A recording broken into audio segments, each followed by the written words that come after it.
Ang sinasabi ni Bangag, ngayon ay payayamanin niya ang Pilipinas. Aniwala ba kayo na payayamanin ni Bangag? Okay, ano sabi ni Bangag? Palalakasin daw niya ang Microeconomic Foundation upang makaangat ang Pilipinas at maihanay sa upper middle income ang bansa. Diba? Payayamanin. Paano niya papayamanin? Sabi dito, kasunod ng inilabas na county classification ng World Bank kung saan nananatili sa kategorya ng lower middle income ang Pilipinas ngayong taon sa kabila ng gumagandang takbo ng ekonomiya. Kailan gumanda ang takbo ng ekonomiya?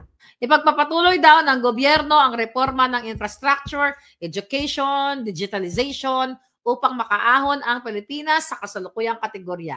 At gagawin daw ng pamahalaang Bangag na lalong palakasin ang Macroeconomic Foundation at pagpatuloy ang reforma ng edukasyon. Ito po lahat ay kasinungalingan. Asaan ang kanyang build better, more? Bangag-bangag pa more ang meron. Lahat ito'y kasinungalingan pero hanggang ngayon ay nagtsatsaga pa rin kayong, dyan sa bansang Pilipinas na walang kumikilos para paalisin yang bangag na yan. Paalisin yan sa pwesto na yang hinayupak na yan dahil patuloy kayong ginagago ng Bangag administration. Payayamanin?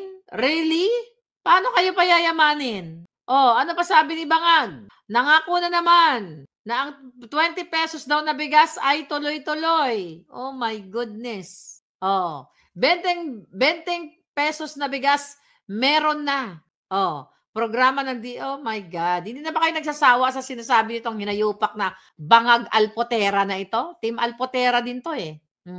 Parami na ang ating mga location at hindi, ito, sabi niya, parami ang ating mga location at hindi lang po ito pop-up store na mawawala na naman patapos na masimulan. Di ba? Di ba? Admittedly, sinasabi niya, hindi na ito pop-up store dahil yan ang style nila eh. Kunyari, merong 20 pesos na kilo ng bigas dyan sa Commonwealth o dyan sa Fairview o dyan sa Quezon City o dyan sa Cebu, pipila yung mga tao, magkakagulo, magkakastampid, ang init, may himatayin, diba? Tapos ngayon, 20 pesos na naman daw. Tuloy-tuloy na po ito, sabi niya, sa pagtutulungan ng maraming ahensya ng national government at ngayon in partnership with the local government, the 20 pesos rice ay tuloy-tuloy na. Okay? It is achievable, it is sustainable, kaya abangan nyo in your nearest public market, sabi ni Bangag. Sabi pa niya, NFA buys wet palay at 18 per kilo and dried palay at 19 to 23. So kung 18 ang per kilo ng palay or yung dried ay 19 to 23, my God, mga kababayan, basic lang to pang elementary. Paano mo ma-achieve ang 20 pesos per kilo na bigas? Yung production cost, yung paggiling, yung costing nitong pagpo-process from palay to rice. Sabi ni Gagong Bangag, kahit ano pa maging presyo ng bigas, hindi po bababa. Dito ang pagbili ng NFA sa palay mula sa mga magsasaka. Oh my God. Sabi niya, kaya naman ay nagkakaalat. Sabi niya, ano sabi niya? Kaya naman ay nagkakaalat po tayo ng mga price processing plant. Nagkakalat po tayo para sa daan-daan na mga dryer para yung farmer. Meron na siyang dryer.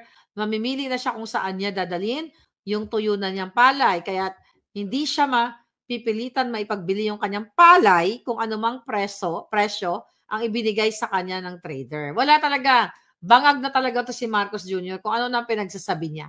Wala na po kayong maaasahan sa bangag na ito dahil ang inuna nila talaga pang politika, pangidnap at pag-impeach kay Inday Sara. Imbis na tulungan niya ang mga, kayo, wala na talagang pag-asa ang inyong bansa dahil dito sa ginagawa ng bangag na administrasyon na ito. Stop politicking, magtrabaho na daw. Ano sabi niya dito? Government official yung mga nanalo daw, stop daw politicking, sabi niya. Tama na raw yung pamumulitika. Sabi niya, ngayong linggo nanumpan ng mga bagong halal nating mga lokal at national officials na nagsimula sa kanilang mga trabaho. Ako ay makikongratulate uli sa inyo at magpaparating ng good luck para sa inyong lahat. O mga ganyan. Marami tayong trabahong pagtutulungan sa lokal o sa national government. Malaki ang bahagi na local government unit at paghatid namin sa serbisyo ng taong bayan. Julul. Hindi ba pangmulitika it's not really pangmulitika, kriminal. Krimen ang pangidnap kay Pangulong Duterte. Ang pamumulitika kay Inday Sara. At I hope mabasura na yung jutang ginemis na impeachment na yan. Puro na lang kasinungalingan itong si Bangag. Actually, talagang I don't know, guys. Hindi ko alam kung anong gawin natin dyan. Well, sabi nga ninyo, yung mga men and women in uniform, yung mga matataas ay binusog na ng payola, binusog na ang mga hinayupak ng bangag na administrasyon. Ang isa pa, itong isang julol na may bribery case dito sa Delaware at sangkot dito sa Okada na ito. Actually, yung Okada natin, di ba, yung sabi ko, yung ang tagal na nun, 2023 ko pa yata sinabi sa inyo yon, yung picture ni Lisa with yung pangingialam niya sa Okada. I will ask our puting ahas kung pwede na natin ipakita yon. I hope maipakita na natin. Kasi itong si Tambaloslos, si Romualdez, nag-i-epal na naman. The same thing na sinabi ng Bangag administration, well, they're Bangags, prioritize bills to push Philippines to upper middle class status. Yan din sinabi ni Taratara. Di ba? Ang sabi dito, sabi ni Tambaloslos, I will espouse legislative priorities that would help sustain the momentum. Sabi niya, our goal is to create a policy environment that supports job creation, raises income, and ensures that economic gains are felt across all sectors of society. Paano nila magiging goal yan? Nabigyan kayo ng trabaho. Ang pera ng bayan, part ng pera ng bayan, inuubos nila sa pag-file ng kaso kay Maharlika. Millions and millions of pesos ang ginagastos nila. Well, dollars dito sa Amerika para patigilin yung bunganga ko. Create jobs. Yes, ang binibigyan nila ng trabaho ang mga abogado dito sa Amerika. Ano sabi niya? Creates job, supports job creation. Ang binibigyan nila ng trabaho ang mga smuggler, ang mga drogista, ang mga pulboronic, ang mga smuggler, pulboronic at mga hoarders o yung mga illegal trade, lahat na ng mga illegal. Yun ang binibigyan nila ng trabaho. Raises income? Really? Kumusta na pala ang income nyo dyan? Magkano ang kinikita? Magkano bang sweldo ngayon ng mga, let's say, call center isang buwan? Wala akong idea eh. Kasi na ako nung sometime 23 years ago, nung ako ay medrep, ang starting kong sweldo is 12,000 plus commission. 12,000 pesos. But that was 23 years ago. Magkano na ngayon ang medrep? May medrep ba dito? Magkano ngayon ang call center agent? Ang 1 month ninyong sweldo. Ano pinagsasabi nitong julol na itong si Tambaloslos? Okay? Ang sabi pa niya, in support of President Bangag's vision for bagong Pilipinas, I and our allies in the House would work to ensure every law we pass brings us closer to an economy that works for all Filipinos. Lahat ito ay BS. Lahat ito ay kasinungalingan. Sabi pa ni Tambaloslos, we want a national budget to reflect our shared goals of lifting more Filipinos out of poverty. Yan yung budget na yan. Nanakawin na naman ng hinayupak na yan. Tignan niyo yung buy scam na yan. Ano ba? Di ba? Wala pa rin update sa buy scam. Yung 2025 budget na nilapastangan nila. Tapos ngayon, ito, panibagong budget in 2026, i-ensure na nila para ma-out sa poverty ang mga Pilipino. Lahat po ito ay katang-isip lang nila, kasinungalingan dahil hindi magbabago ang buhay ng Pilipino hanggat kayo ay what? Kayo ay nasa ilalim ng mga bangag. Oh my God. Jeanette Espinida, 15,000 lang ang call center.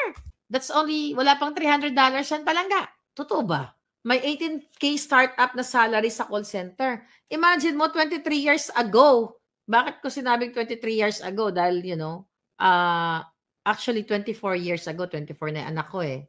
24, okay? Yung aking bunso. Naalala ko, nag-apply ako ng trabaho noon. Hindi ko pa sinabi may anak ako. Ganun kasi sa atin, ano? Siyempre, talagang ang mga eksena kapag may anak ka, parang ikaw na ang pinaka may kasalanan. Oh my God, discrimination pa rin. Ganyan pa rin ba sa atin? Oo, hindi mo disclose na may asawa kasi gusto nila sa rep, single. Hindi naman alpot ang trabaho mo. Napansin niyo yon? Ayaw ko na, bigla ko lang naalala.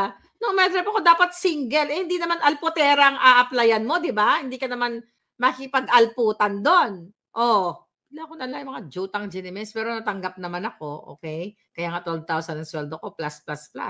Alright? Grabe, ano? 30K daw yung call center, sabi ni Terminal 1. Oh, kaululuoy talaga kayo. Imagine mo, alam mo, kahit 30,000 pa sweldo mo, magbabayad ka ng apartment. Magkano apartment ngayon? 10,000 dyan sa atin? 10,000 pesos? Kasi nung ako, nag-apartment ako dyan, 15,000 na yung apartment namin palangga eh. Nung nasa Pilipinas ako. Kaya kawawa talaga kayo. Super ang discrimination, sabi ni Ron Robert Go. Okay, may story ako diyan. Yung boss ko dati, ang hilig ko kasi magbasa na yung Good Housekeeping about motherhood, 'di ba?